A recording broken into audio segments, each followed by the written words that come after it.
So Julie, thank you very much for joining us today. Longtime friend, well-respected attorney in the area. I think your office is in Dana Point. I know your office is in Dana Point. Let's jump right in. Tell my viewers a little bit about your practice. Thanks for having me today, Randy. I'm an attorney in Dana Point. I have a law office and we specialize in wills, trusts, and estate planning.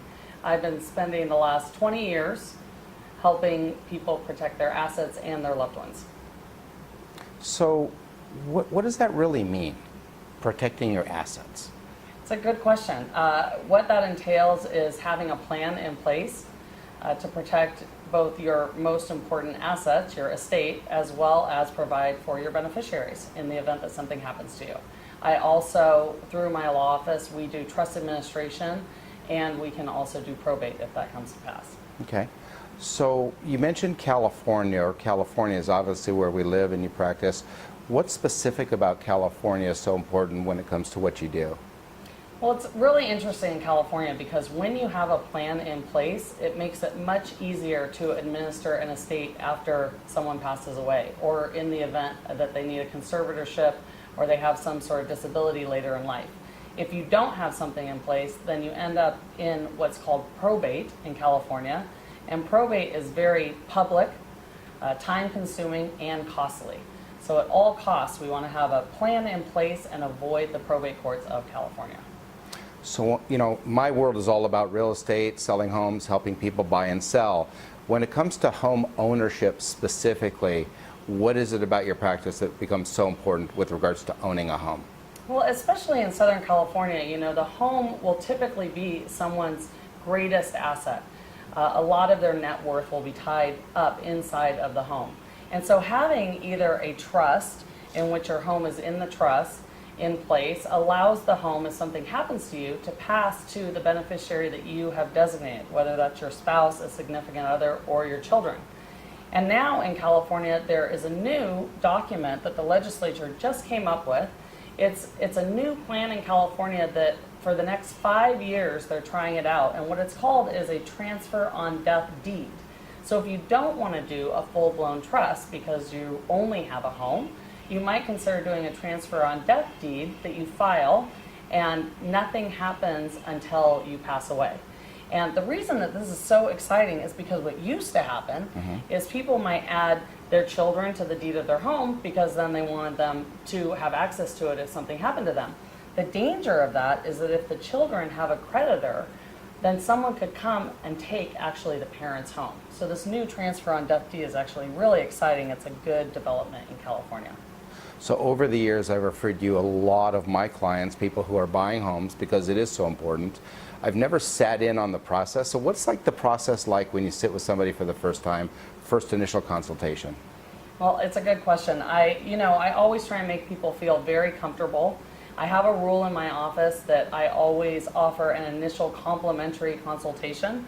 I end up learning so much about you and your family and anything that might be embarrassing or other things that are going on so that I can do a comprehensive estate plan for you, that I always feel like the people should really feel comfortable with me. And so I don't want it to be intimidating, or I don't want them to have any obligation. So we sit down first, we talk with each other, I make sure that they know up front exactly what it's going to cost and what the process is, and then if they decide to go forward, we go forward.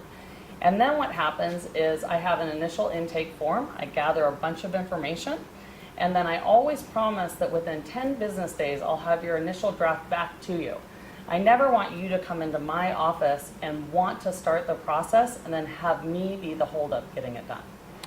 So you mentioned cost, and I'm sure everybody asks themselves the question, is it worth it?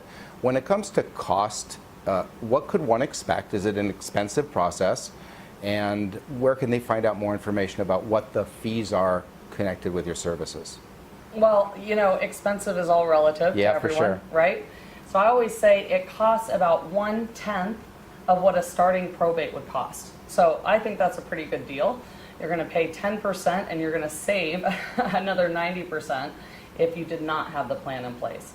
All of my fees are listed on my website under the fee schedule, and I do that because I want everyone to know that that is what the price is. I've been doing this a long time. I know about how long it takes, and Sometimes you do better and sometimes you do worse, but that's fine. I want everyone to feel like they can call me as many times as they need to. We can go through as many drafts as they want, and it's just a flat price until we have your documents exactly how you want them.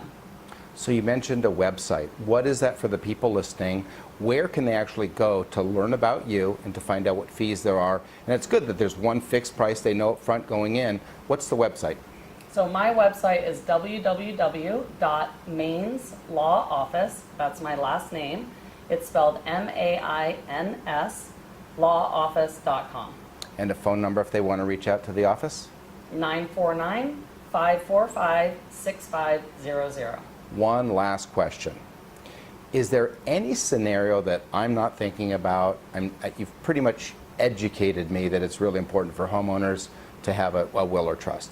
Is there any scenario whereby our reader or our viewers are sitting home saying, well, it probably may not apply to me? Is there any scenario that you can think of where if you own a home, you can say, I don't need this service? I can honestly not think of any scenario. If you own a home in California, you should have this service. You have to have your plan in place. Okay. Julie, I really appreciate your wisdom, your expertise. Thank you so much for joining us and providing so much content for my listeners. Thanks for having me, Randy. Thanks, Julie.